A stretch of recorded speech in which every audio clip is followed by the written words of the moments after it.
Welcome to Wealthy After 40.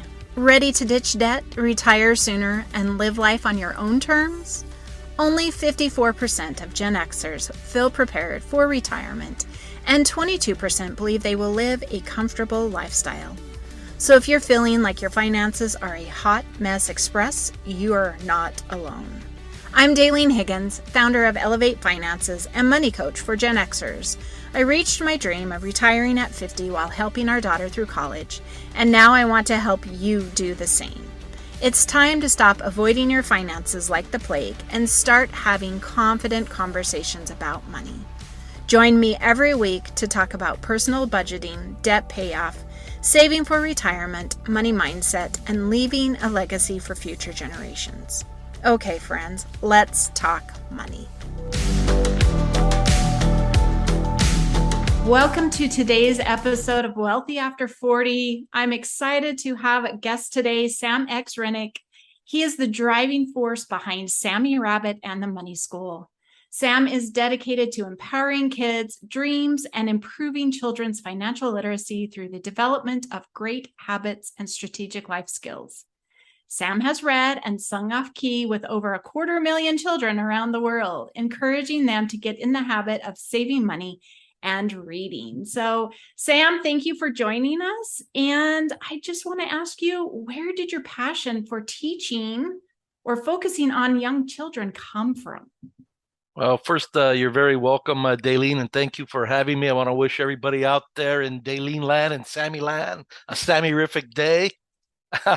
This passion awoke within me when I was roughly around 40 years old. I was in my second career in financial services, largely not enjoying it, but a couple things I did enjoy were these weekly training sessions we'd have with these seasoned professionals that would come from all over the United States to try and get us to offer their products. They were usually great storytellers, and one day this person showed up with an Etch-a-Sketch and a bubble blower, and I thought, what is he up to? What is his angle here? And basically what he wanted us to do was open college savings accounts for our clients, and that was something I was already doing, so it resonated with me. But more importantly, it got me to thinking about, why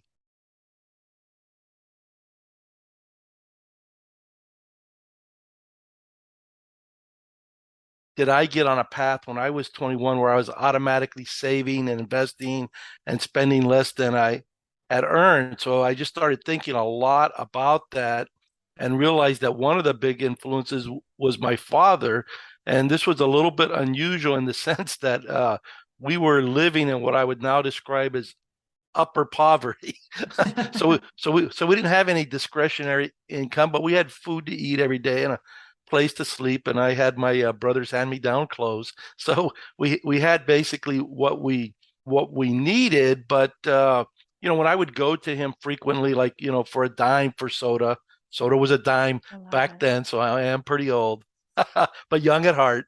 Awesome. And anyways, he would almost always say, no, we don't have money for that. We kind of what the message was more or less, we watch our money carefully, and your mom and I will be making those choices, not you. So they laid that boundary out there, pretty clearly. But still, we're kids, so we persist with these requests. But what he would also add was he would say, Sam, you can have anything you want if you're willing to work for it. Are you willing to work for it? And so, frequently I'd say yes. And then he'd say, well, let me see what I can do. And he'd call our aunts, uncles, whoever, and he'd ask them if we could wash their car for $1 or $2.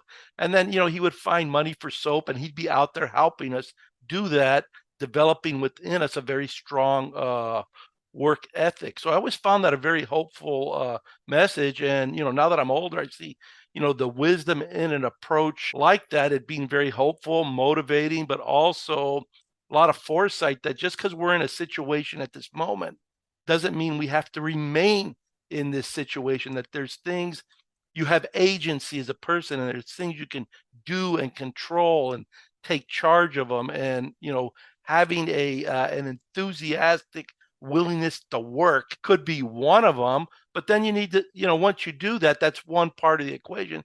Then I think what you want to do, and this is more or less what he said, is you want to start making, good money choices that align with both your values and what you really want. So there are these temporary wants. They seem real at the moment, but usually you work for them and you discover that isn't really what you want, even though you asked for it, you said you wanted it, maybe you even wish for it. So, fast forward, I'm 40, I'm starting to think about this. I'm also at a transition point in my life where I'm asking myself, what's my purpose here? How can I contribute? What talents do I really, have, and what really, burns fire or passion within me. And at that point, I think I'd been in financial services maybe 8 or 9 years. Another interesting thing had happened, and this was actually something in addition to the training that I enjoyed. And I was just talking to people, and they were mainly around my age, let's say between 30 and 50. And, 95% of them had the same story. And that was, oh, I wish, I had started saving or investing earlier, or I wish someone had talked to me, or I wish I had listened to whoever Yes. had talk to me. Often what I found out is people say, they wish someone had talked to them, but probably somebody did talk to them, but, they didn't act on it for a whole variety of reasons. So I thought, you know what?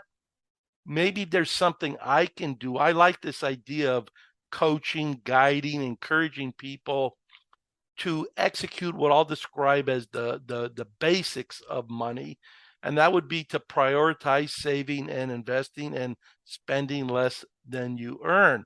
I thought to myself, those are messages that are simple to communicate. I think they're transformational if you act on them, and those are the types of messages I think that apply to adults, but they certainly apply to kids.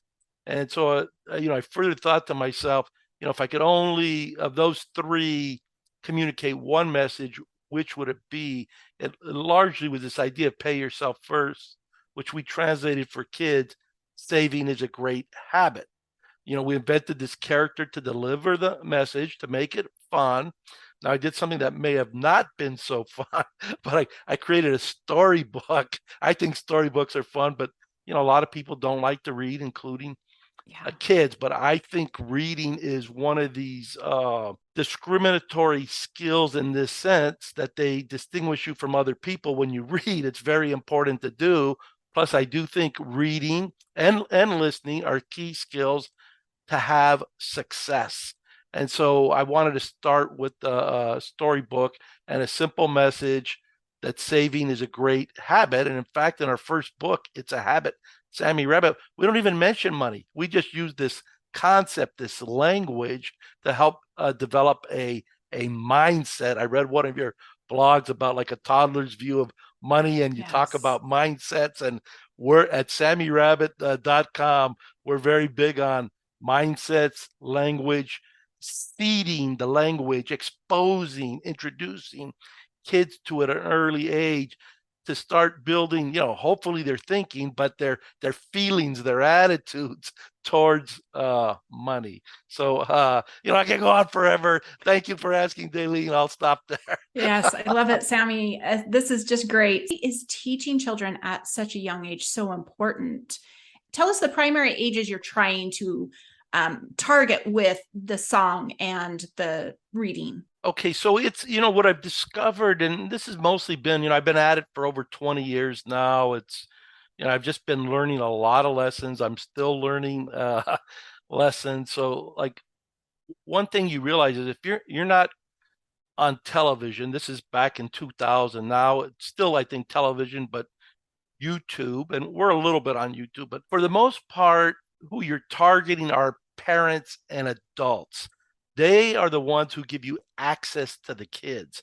So you have to be talking to both essentially, and initially probably more to the parents or the teachers or the nonprofit leaders or the faith-based leaders or whoever it is that will give you access to the children. And then when you're with the children, you better have great ways. It's not enough to know the messages. You have to have interesting ways of bringing them to the kids. And then not only that, you need to really break it down and layer it, almost like a video game. So, that's what we spend a lot of time thinking about. And that's another lesson. I don't think you can spend enough time thinking about like all these steps.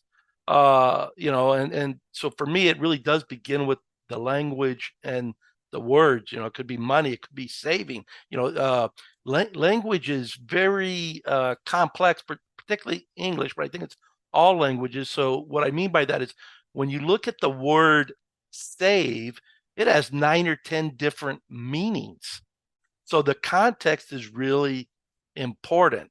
But and then when you think about like, well, how kids might be introduced to the word save or saving, it's probably going to be associated with rescuing. Yeah. Like a storybook about a prince or a princess rescuing someone, something like that. But let's just say it happens to be in the context of money. Then it's probably more likely that they're going to be introduced to it, what I call saving spending, like spend some money to save some money, not saving, accumulate, protect for emergencies, be prepared for opportunities, advance your financial stability, security, well-being, wealth, and all of that stuff. So this is one of the reasons I think it's very important to start talking to kids early, because for a whole lot of reasons, and they may all make sense, they're probably going to start forming this relationship going down the wrong path with money as it relates to advancing your wealth, your wellness, your wealth, your well-being, your security, and all of that. Another reason why it's extraordinarily, I think, important to start teaching kids as early as possible, definitely before 8. And that's what you want to do.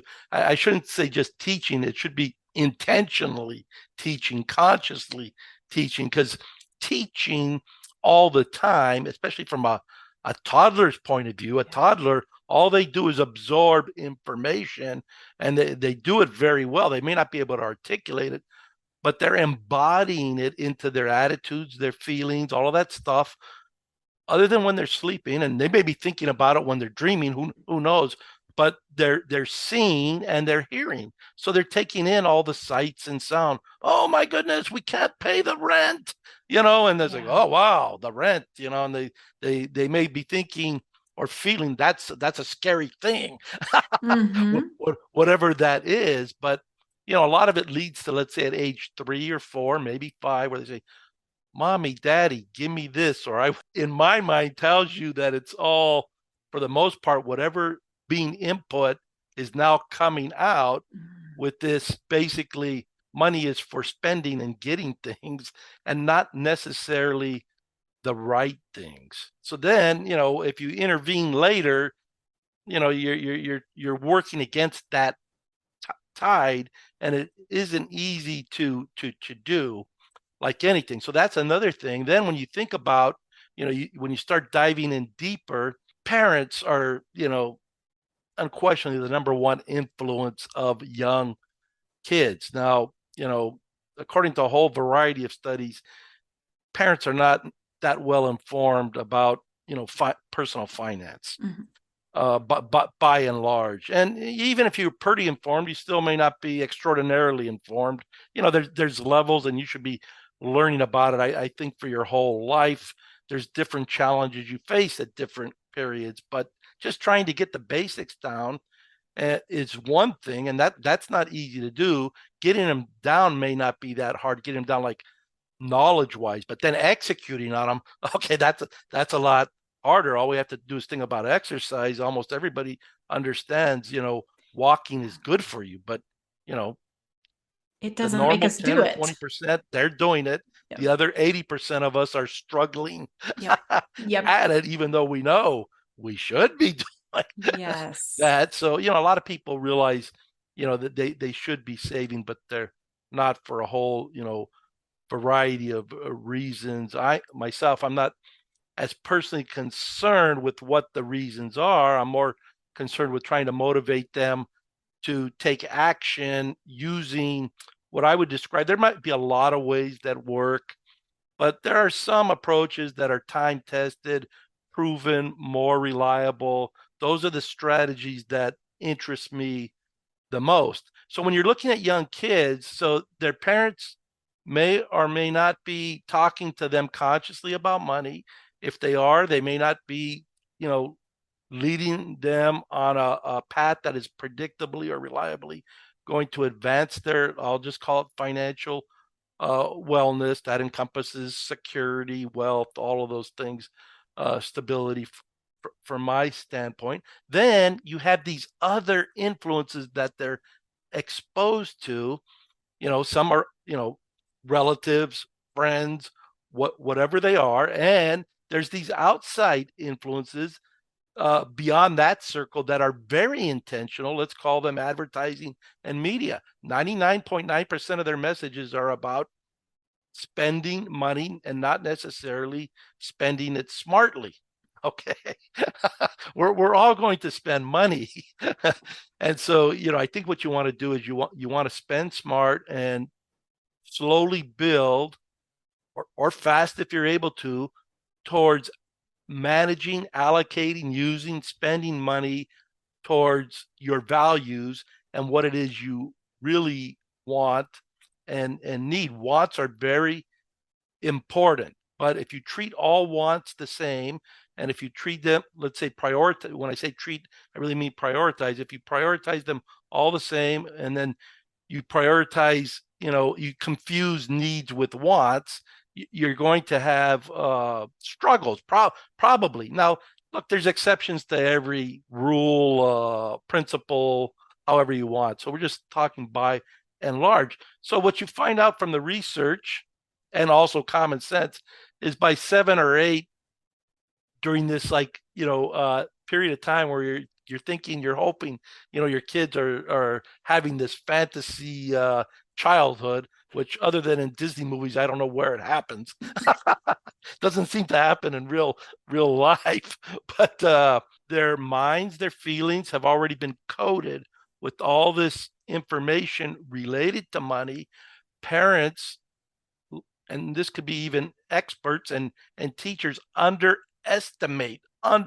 grossly underestimate what impact that has had on them with respect to what they're going to be doing with money, and how value, and people have all these other feelings, let's just say not related to the numbers of money or the execution as it relates to, advancing financial wellness, undermine our well-being, essentially. And I'm not trying to say they're right or they're wrong. I'm just saying, look, there's a formula. If you want chicken soup, chicken is going to need to be a part of it. Okay. Yeah. Otherwise, it still might be soup, but maybe it's not chicken soup. So anyway, so kids are preyed upon both purposefully, and then it's not so much that they're preyed upon, but they're provided a lot of information. Let's just say it's all well meant, but often they're not, I'll use the term, they're not winning recipes or strategies or formulas.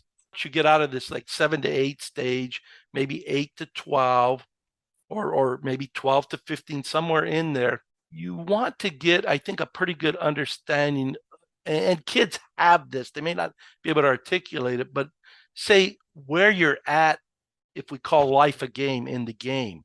And this is, I'm referring more to economically. So that if you understand where you're at, and then you also develop clarity on where you want to go, you have a better chance, okay, a better probability of getting there. I think in America in particular, there are just so many tremendous stories of people being able to transform their economic situation in one generation, sometimes in 5 years, sometimes in 10 years, often over a 40-year period. For many people, that doesn't happen. When you look at analyze, let's say, the choices that they make especially habitually. We're very habit focused. You see that those, like, let's just say this simple idea. I'll save when I'm able to, as opposed to I'm going to prioritize saving over almost everything. And there might be a few exceptions: water, basic food, clothing. There aren't many. Let's call these, I won't even call them needs. I'm going to call them necessities. And so you're paying yourself first. So I'm just saying, if you just look at the math of it, that produces predictable advances in financial wellness. Saving or investing when you're able to get to it does not produce predictable financial wellness.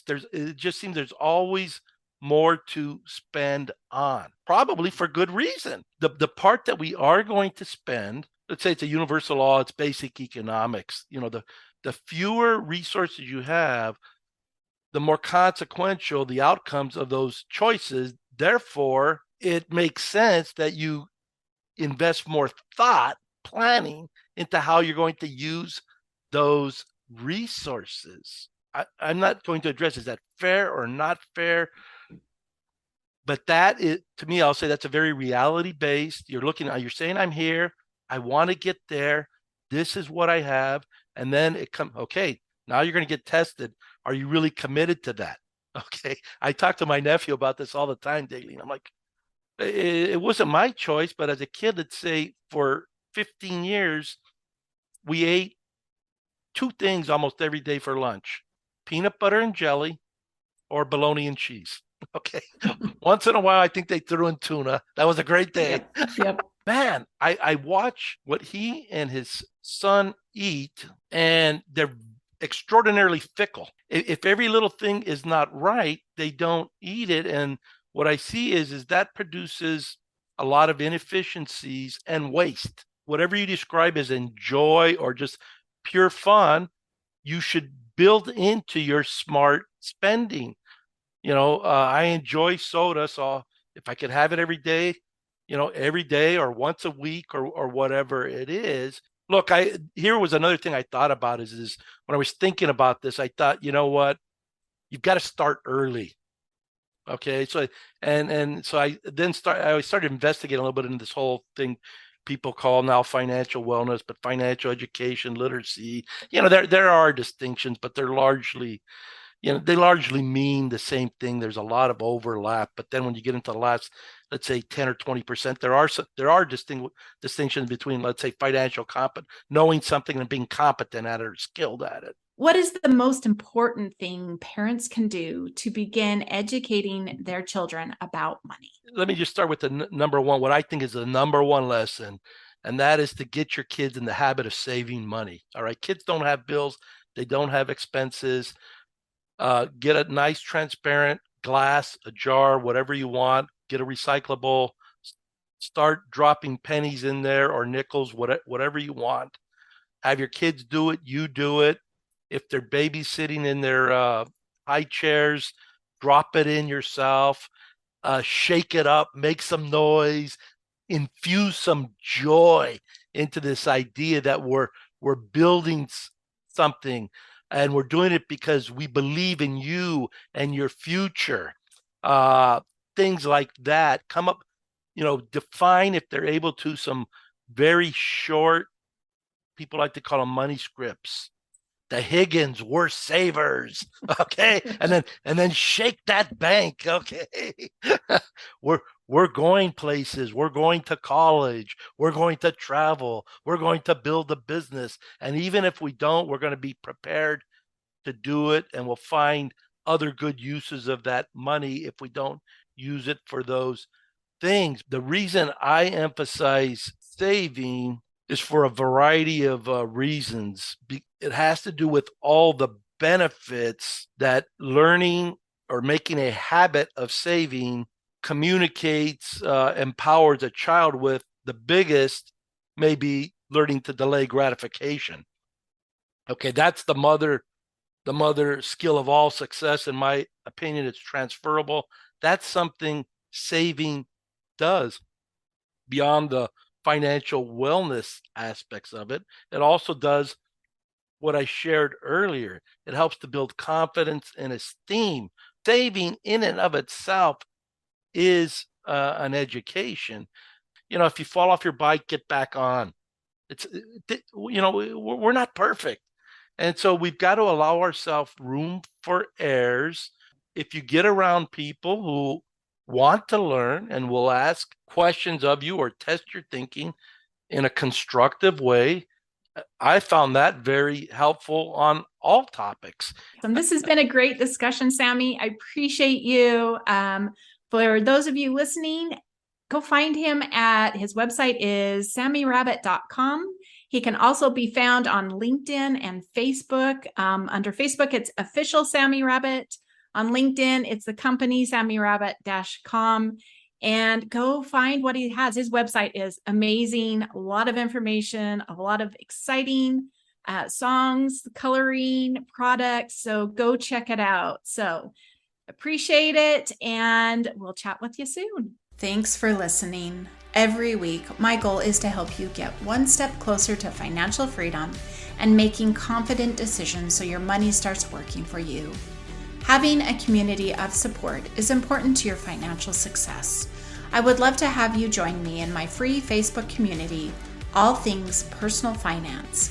Inside this group, every live training, action challenge, and posts are filled with tips and strategies to help you progress to financial freedom.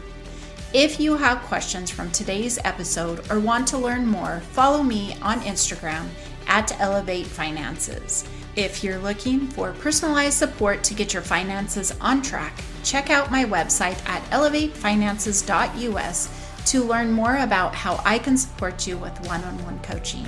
Thanks and have a wonderful day.